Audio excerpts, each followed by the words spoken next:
podcast, and we are live. Um, just a couple things I wanted to address today. First and foremost, boxing, celebrating mediocrity and pretty much allowing um allowing anything to be celebrated. So the other day I was watching a couple weeks ago actually. I was watching the fight between Canelo Alvarez and what's his name? Hold on, what is going? Canelo Alvarez and Edgar Berlanga, right?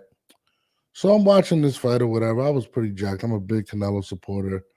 Um, you know what I mean? So I was hyped to see the fight, and there was a lot of talking and things of that nature going on. And in regards to this particular fight, especially from Edgar Berlanga, I watched some of the interviews.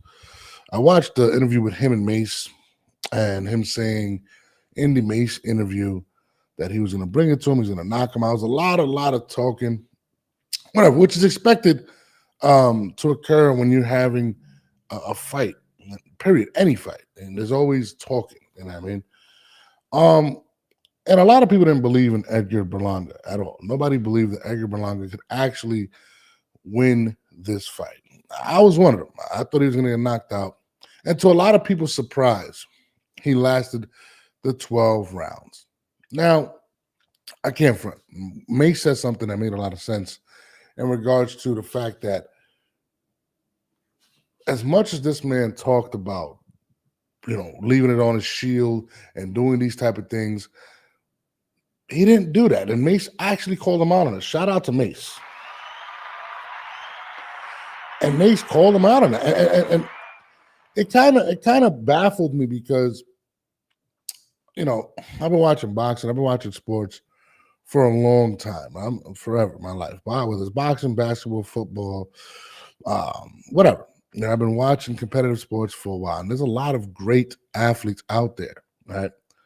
And the one thing that's earned my respect with a lot of these athletes is leaving it out there. That's something that people say, leaving it all out there, leaving it on your shield, giving it your all.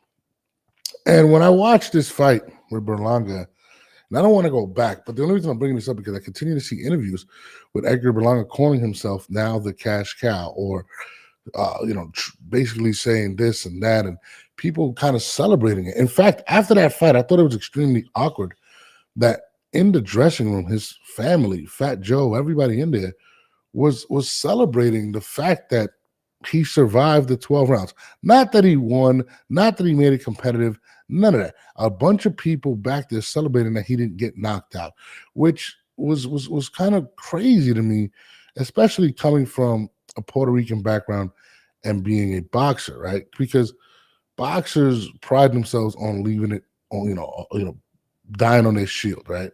And even Caleb Plant, shout out to Caleb Plant, was on the Breakfast Club. And Caleb, they had asked him about it, and he was like, "Is that the standard? Just surviving?" I fought Canelo, and I tried to win that fight, and ended up losing, getting knocked out, but I tried to fight. That's actually correct, and it kind of baffles me because it's been like a celebration. I've been seeing a lot of like celebrating in regards to that fight, and I've even heard of comparisons of when Floyd fought Canelo. Listen, guys. Yes, Floyd Mayweather won that fight. Yes, he had a masterclass in boxing. But Canelo was trying to take his head off in the entire fight, just could not. If you watch this fight with Edgar Berlanga, none of that transpired. None of it. It was almost as if he was satisfied with him just not getting knocked out. Him talking the trash and just absorbing a lot of shots. He was the bigger man. He was able to absorb the shots. So if that was the win for him, then I guess what it is.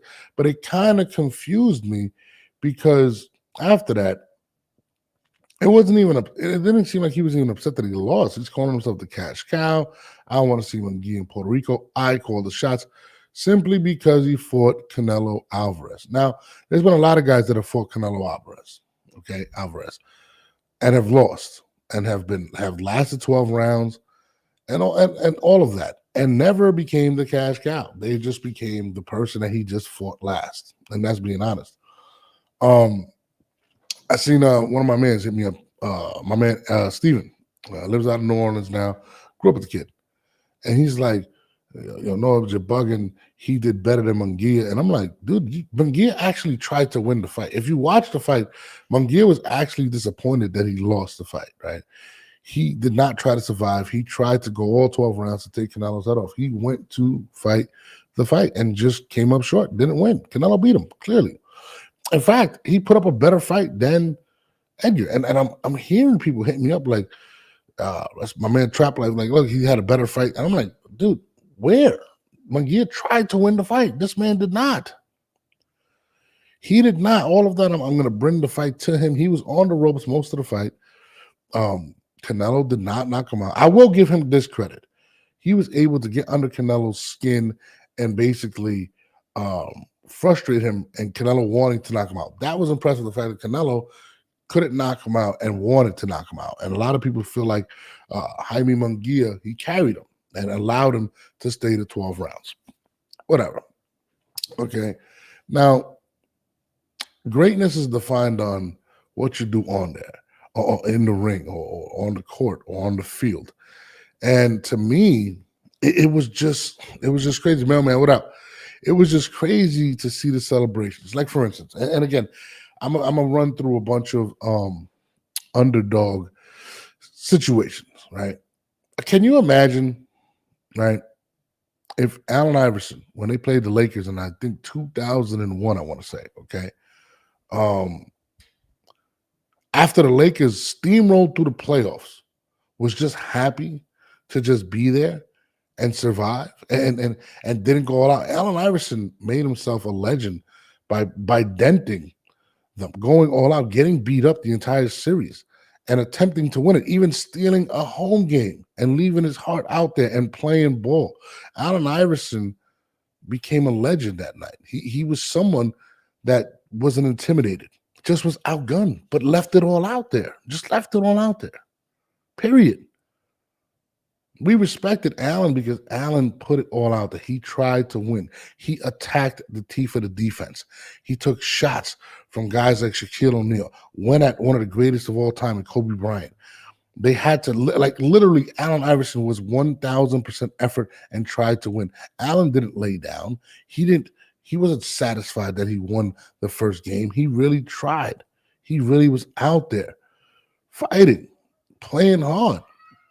The only person to win a game in that entire playoffs was Allen Iverson against LA, and he left it out there. He literally left it out there.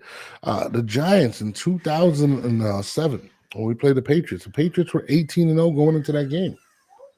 18-0.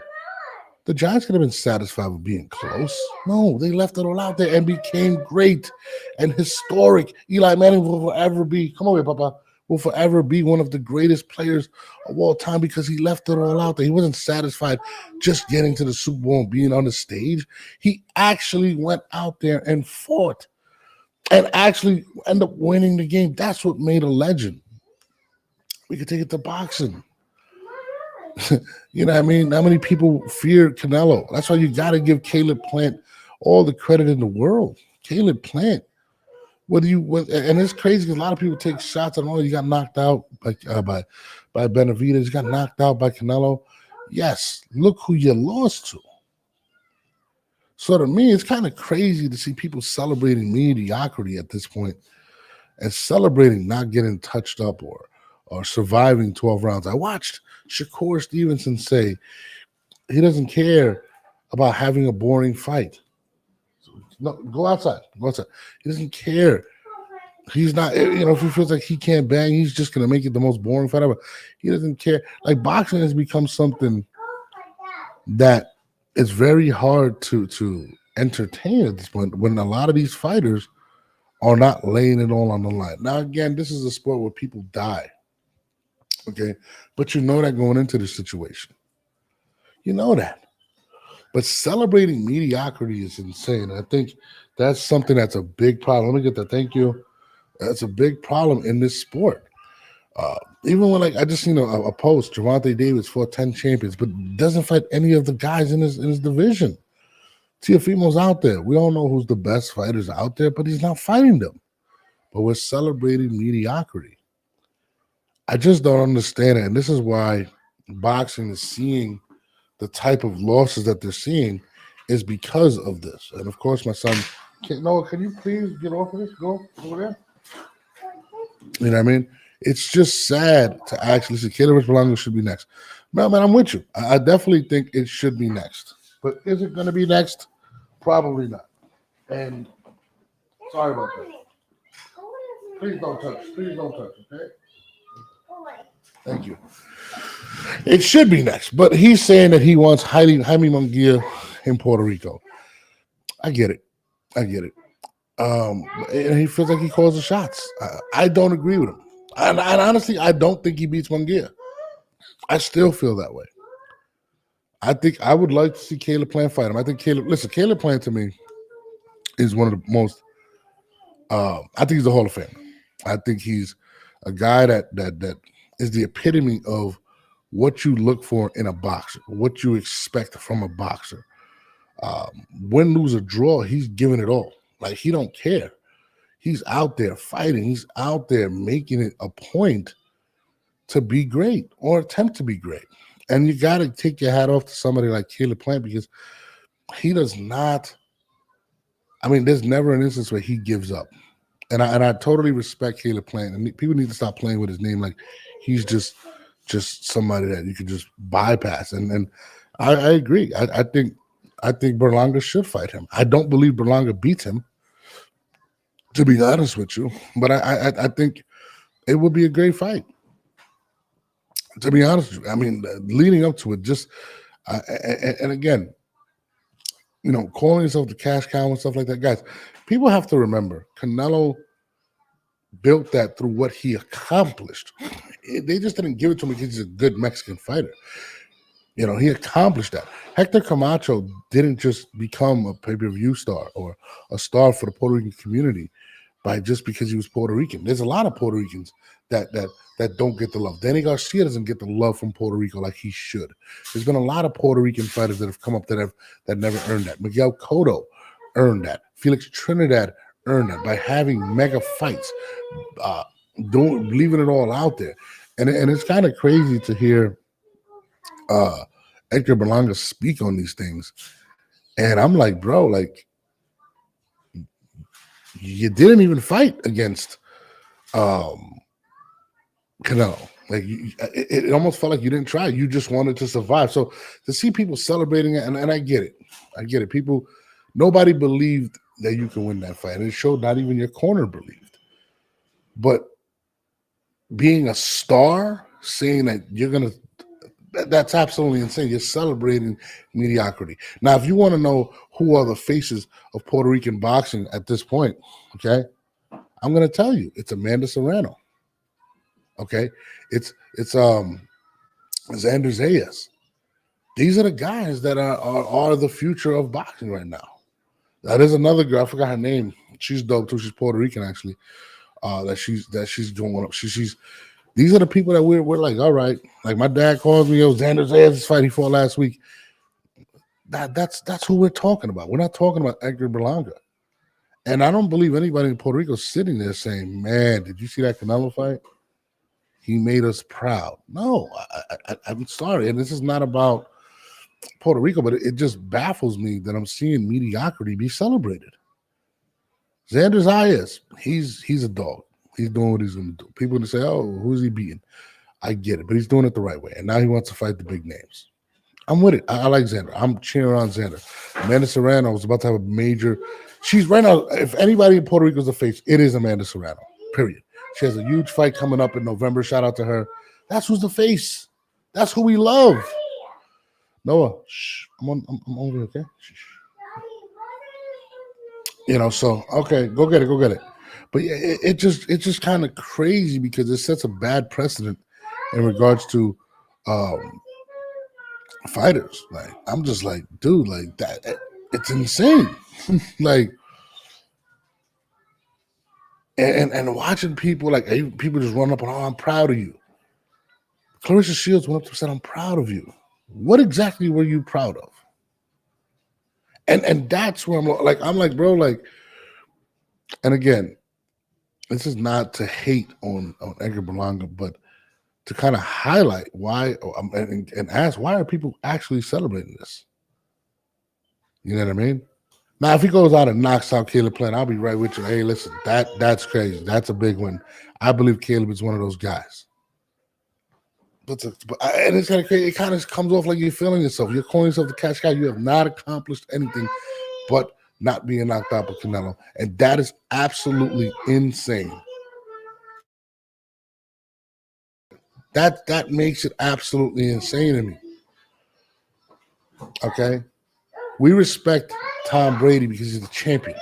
We respect Michael Jordan because he left it all out there. We respect Floyd Mayweather. He fought the best. We respect Canelo. You know, go get it. Go get it. Just go in the box. Go get it. We respect those athletes because they left it all out there. D. Nazareth says Berlanga has no defense. I think Berlanga is talented. Okay. I think he's a big guy. That's at 168. That got the fight, the opportunity of a lifetime, and his definition of capitalizing off of it was not getting knocked out. That was his thing. I think that's a bad precedent to set. to be honest with you, like, and listen, Canelo is great, but your goal was to not get knocked out, and people are celebrating it. You're celebrating it. It seems like you're not even upset that you lost the fight. Listen, let me get that, Papa. There's things you're not supposed to be. Listen, to be happy because you're just there makes no sense. Yeah, Papa. Yeah. You know what I mean? And I get it. You're on the grandest stage against the biggest fighter in the world, but not attempting to seize the opportunity. It makes you look crazy. Like, it's kind of a disrespect to a lot of the boxers, the great Puerto Rican fighters, period, out there. You're supposed to seize the opportunity. But now you're trying to benefit of it, almost as if calling yourself the cash cow, almost as if to say, hey, I did it. What you do? I'm confused at this point. And it's just crazy to see people like, yo, he survived. What? Like, we're celebrating that? You know, and it's kind of crazy. Zerfully, what's up, my brother? Says reality TV ruined everything. It's all now about popularity. Talk knows. Fuck the Kardashians. It is, but I don't see Berlanga being that popular. I mean, you didn't see your fight. Last fight wasn't at the Garden. It was in Orlando. We all know if you're a Puerto Rican fighter, New York City, the Garden, not the theater, is where you want to sell out to show that you have that popularity. Then you're talking about like, yeah, we did $750,000. No, Canelo did $750,000. And English Canelo crossing over is what sold that fight. It wasn't the fact that you were Puerto Rican. Canelo sold that fight, bro. I'm sorry. So you're taking credit for something that Canelo did. And that's what baffles me in this fight, in this celebration. I mean, maybe you're saying it sarcastically, I'm the cash cow now. Because you survived. Like, it wasn't even, you called for a rematch. Nobody wants to see a rematch of that fight. Nobody. Nobody with common sense in life wants to see a rematch of that fight. There was nothing that you showcased that night that would lead us to say, hey, I got to see a rematch of that fight. Nothing. There was nothing done in that fight. It's absolutely bonkers to see people lying to this kid. Lying. That's just the facts. I just don't understand why people are celebrating mediocrity. And to be honest with you, I don't think that's going to benefit him moving forward, especially when you got to go see guys like Caleb Plant, Benavidez. Shout out to Benavidez, going to fight Morrell, locking that in. That's a guy that I respect. I respect Caleb. You know what I mean? Caleb wants that fight. He wants to showcase, I'm going to knock this guy. I'm going to beat him. That's why I'm sorry. I just don't understand, and I feel bad for whoever for Berlanga simply because I feel like you're being misled. You got the opportunity to take care of your family. The man changed your life. I get that, and I respect it. But how long is this going to last? If you go out there right now and Munguia wipes the floor with you, you think you're the cash guy? I don't think you're still going to be the underdog versus Plant versus Munguia, Benavidez, Morel. You're the underdog. So how are you the face, or how are you the cash cow? Listen, I listen. It was one thing if he would have. I think Munguia benefited more than him, simply because people think Munguia is the better fighter. You know what I mean? Get out.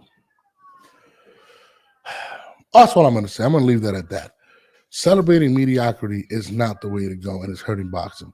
It's your boy Norbs, and we are out.